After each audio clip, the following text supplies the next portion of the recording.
وله تصانيف في فنون الحديث شافاني أبو طالب وكان محدثا ثقلا على ابن شيخ إبراهيم الكردي وكان محققا جليل القدر في علم الحديث وعن شيخه الشيخ حسن العليمي وكان محدثا متقنا قال محدث الوقت شمس محمد بن محدث الوقت شمس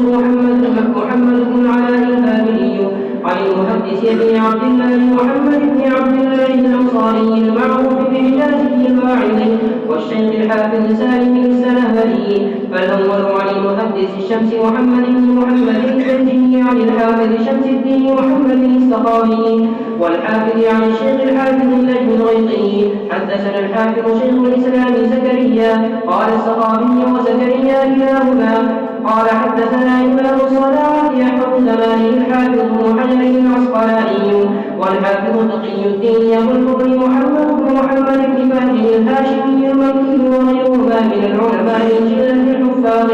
قالوا وأخبرنا الحافظ المكي وغيرهما من العلماء والجلة الحفاظ قالوا أخبرنا الحافظ زين الدين أبو الفضل عبد الرحيم بن حسين المعروف بالعراقي قال أخبرنا الحافظ أبو سعيد خليل بن كيكلدي قال قرأت على الحافظ بن عبد الله محمد بن أحمد بن عثمان الذهبي قال أخبرنا الحافظ أبو الحجاج يوسف بن سكي عبد الرحمن بن يوسف المزي قال أخبرنا أبو عبد الله محمد بن عبد الخالق بن طرقان قال السقافي وزكريا قال أخبرنا أيضا المحدث أبو محمد عبد الرحيم بن الفرات الحنفي قال أخبرنا الحافظ القاضي عز الدين يقول عبد العزيز بن محمد بن جماعة عن الحافظ الشافعي أبي أحمد عبد المؤمن بخلف الدمياطي قال أخبرنا الحافظ الزكي وأبو محمد عبد العظيم بن عبد القوي المنذري قال ابن طوفان والمنذري كلاهما أخبرنا الحافظ أبو الحسن علي بن المفضل المقدسي قال أخبرنا الحافظ أبو طاهر أحمد بن محمد السلفي قال أخبرنا الحافظ أبو الولد بن محمد بن وريبي الجرسي قال أخبرنا الحافظ أبو نصر علي بن عبد الله بن مهدولا قال حدثني أبو بكر بن مهدي عن الحافظ الخطيب قال حدثني الحافظ أبو حازم العتبي وهو عمر بن محمد بن إبراهيم بن عبد الله قال حدثنا أبو عمرو بن مطر ومحمد بن جعفر بن محمد بن مطر النيسابوري المذكور بما يدل على الحسن بالحفظ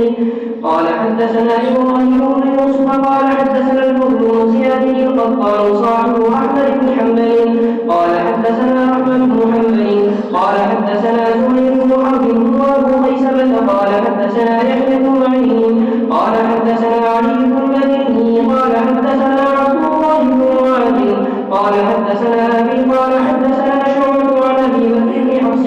عن أبي سلمة بن عبد الرحمن عن عائشة رضي الله تعالى عنها وعنها أنها قال كنا أزواج النبي صلى الله عليه وسلم يأخذن من رؤوسهن حتى تكون كالقطرة قال الشيخ إبراهيم قال السقافي هذا حديث صحيح عجيب التسلسل بالأئمة الحفاظ ورواية الأقران بعضهم عن بعض فأحمد والأربعة الذين فوقه خمسة أقران وشيخ بالسي وإن لم يكن بالحافظ فقد صدت الحديث من طريق الحافظ المنذري المشارك له في الرواية عن شيخه رضا وأما القطان فإنما رأيت وصله بالفقه والصلاح دون الحفظ قال الشيخ إبراهيم أيضا قال جار الله بن فهد في ترجمة شيخه السقافي ولقد والله العظيم لقد أرى في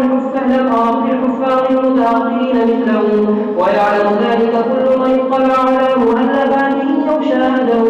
قال السقافي إنني لأرى أحفظ من شيخه عن الحافظ ابن حجر كان رحمه الله على الإطلاق يحفظ أهل الآفاق كما أنه لم يرى أحفظ من شيخه زين العراقي كما أنه لم يرى أحفظ من الصلاح العلامي كما أنه لم يرى أحفظ من المنذري كما أنه لم يرى أحفظ من ابن المفضل كما أنه لم يرى أحفظ من عبد الغني بن عبد الواحد في سلسلة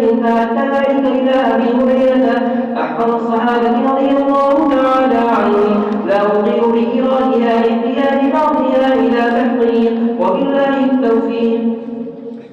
حديث مسلسل بالفقهاء الحنفية. قال الفقيه الفقر ولي الله عفي عنه وله معرفة بالأحاديث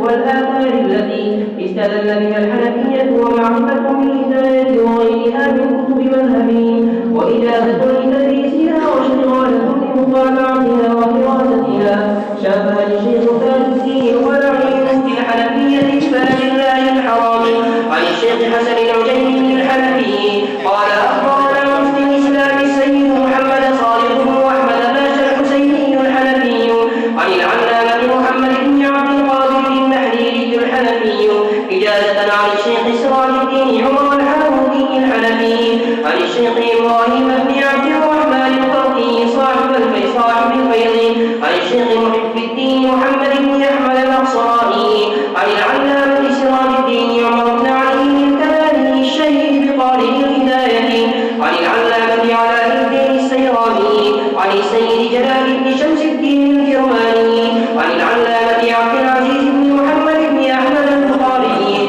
عن الشيخ حافظ الدين بن أبي الفضل محمد بن محمد بن نصر البخاري. أخبرنا شمس الأئمة أبو المجد محمد بن عبد الستار الكردري قال أخبرنا بدر الأئمة عمر بن عبد الكريم المرسلي قال أخبرنا الإمام زكي الدين عبد الرحمن بن محمد أميري الكرماني قال أخبرنا فخر القضاة محمد بن الحسن الأرساني قال أخبرنا عماد الإسلام عبد الرحيم بن عبد العزيز الزوزني قال أخبرنا القاضي أبو زيد عبد الله بن عيسى التبوسي قال أخبرنا الأستاذ أبو جعفر محمد بن عمر الأسترشني قال أخبرنا الإمام عصري أبو الحسن علي بن خضر النسفي قال أخبرنا العلامة أبو بكر محمد بن الفضل التماري بفتح الداري قال أخبرنا الإمام أبو محمد عبد الله بن محمد بن يعقوب السندرمي الحارسي قال أخبرنا القوة أبو حفص الصغير عبد الله قال أخبرنا والد الإمام المشهور بأبي حفص الكبير أحمد بن حفص البخاري قال أخبرنا الإمام الحجة أبو عبد الله محمد بن الحسن الشيباني عن الإمام الأعظم أبي حنيفة النعمان بن ثابت الكوفي رضي الله تعالى عنه عن عبد الله بن أبي حنيفة رضي الله تعالى عنه قال سمعت أبا الدرداء رضي الله تعالى عنه يقول كنت رديف رسول الله صلى الله عليه وسلم فقال يا أبا الدرداء من شهد أن لا إله إلا الله وأني رسول الله وجبت له الجنة قلت وإن زنى وإن سرق قال فسار ساعة فعاد بكلامه قلت وإن زنى وإن سرق قال صلى الله عليه وسلم وإن زنى وإن سرق وإن رضي عنه أبو أبي الدرداء قال فكان أبو الدرداء رضي الله تعالى عنه يحدث بهذا الحديث كل جمعة عند منبر رسول الله صلى الله عليه وسلم ويضع إصبعه على أنفه ويقول وإن رغب عنه أبي الدرداء. حديث آخر كذلك وهو أيضا مسلسل بالفقهاء الحنفية. قال الفقيه ولي الله عفي عنه شافها الشيخ تاج الدين القلعي في الحنفية عن الشيخ حسن العجيمي الحنفي عن الشيخ خير الدين الولي الحنفي عن الشيخ محمد بن سراج الدين الحارودي الحنفي عن أحمد بن الشربي الحنفي عن إبراهيم الكركي الحنفي عن الشيخ أبي الدين يحيى بن محمد الأقصرائي الحنفي عن الشيخ محمد بن محمد البخاري الحنفي عن الشيخ حافظ الدين محمد بن علي البخاري الطاهري الحنفي عن صدر الشريعة عبيد الله بن مسعود الحنفي عن جده تاج الشريعة محمود الحنفي عن والده صدر الشريعة أحمد الحنفي عن والده جمال الدين عبيد الله بن إبراهيم المحبوب الحنفي عن محمد بن أبي بكر البخاري عرف الإمام زاد الحنفي عن أبي الفضائل شمس الأئمة أبي بكر بن محمد بن الزرجري الحنفي عن شمس الأئمة عبد العزيز بن أحمد الحماني الحنفي عن أبي علي الخضر النسفي بن علي الحنفي عن أبي بكر محمد بن الفضل البخاري الحنفي عن الأستاذ عبد الله بن محمد الحارث الحنفي عن أبي حفص الصغير محمد الحنفي عن أبيه أبي حفص الكبير أحمد بن حفص البخاري الحنفي عن الإمام الرباني محمد بن الحسن الشيباني عن الإمام أبي حنيفة النعمان